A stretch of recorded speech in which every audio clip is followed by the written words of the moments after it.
जय श्री राम। समस्त साहित्य साधकों को रेखा तिवारी का सादर प्रणाम। भाइयों और बहनों, मेरे द्वारा लिखा गया आलेख मांसाहार कितना उचित कितना अनुचित। मांसाहार आज विश्व का अभिशाप है, जिससे वसुंधरा माता दिनों दिन त्रस्त होते जा रही है। आज विश्व की खाद्य व्यवस्था में मांसाहार प्रतिदिन की अनिवार्य सामग्री के रूप में देखी जा रही है, जिसके लिए मछली से लेकर मगरमच्छों, गाय, बकरी, सुअर, मुर्गी, कबूतर अर्थात जल थल नभ के सभी जीवों की खेती की जा रही है, ताकि अधिकाधिक उत्पादन हो। उनकी खपत भी उतनी ही हो रही है। आज के परिवेश में हम कह सकते हैं कि मनुज नर पामर से नर देव तक की यात्रा करने में अपनी मांसाहार प्रवृत्ति की वजह से चूक कर रहा है। मनुष्य अस्तित्व की विकास यात्रा सदैव ही नरदेव की ओर होनी चाहिए, लेकिन क्योंकि मनुष्य शरीर के भीतर सुर और असुर दोनों प्रवृत्तियाँ होती है, खान पान के हिसाब से ही रक्त, मांस, अस्थि, मज्जा और हमारे सोचने समझने की शक्ति चित्त बनती है, जिस पर खान पान का विशेष प्रभाव पड़ता है। आहार विहार जीवन का आधार होता है, जिससे पर्यावरण संतुलन की नैसर्गिक व्यवस्था चलती है। सत्यम रज की प्रवृत्ति में संतुलन की परिभाषा आहार विहार के माध्यम से ही होती है। सो मांसाहार का मनुष्यों के बीच में प्रतिशत मात्रा बढ़ जाना विश्व में अराजकतावाद और निरंकुश भौतिकवाद को जन्म देता है। सो हम सभी को जितनी जल्दी हो सके मांसाहार को त्यागना चाहिए।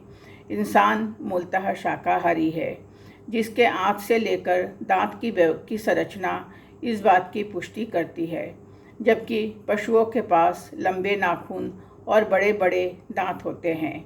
उनके आंतों से ऐसे रसायन निकलते हैं जिसमें मांसों को गलाने व पचाने की सामर्थ्य होती है। मनुष्यों में इसका सर्वथा अभाव होता है।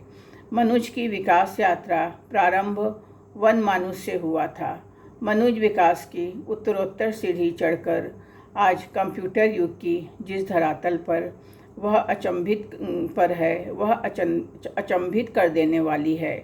हिम प्रदेश में रहने वाले एस्किमो जनजाति को वनस्पति नहीं मिलने की वजह से वे मांसाहार करने के लिए बाध्य हैं।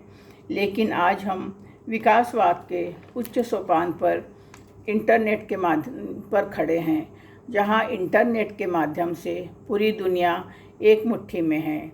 संचार क्रांति के माध्यम से आज घर बैठे हम सामान की खरीद फरोख्त कर सकते हैं।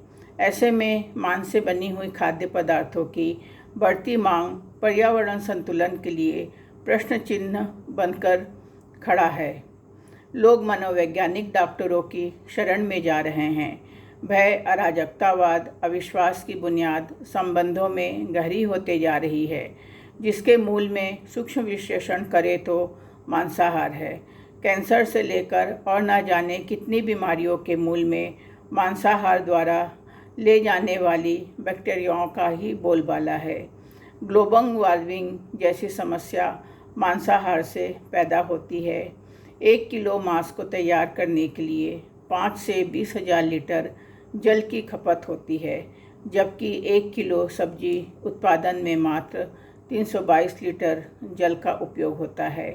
अब मनुष्य स्वयं सोचे कि आज के जल संकट में मांसाहार कहाँ तक उचित या अनुचित है। निरीह पशुओं का वध करने से उनकी आत्मा का श्राप भी लगता है।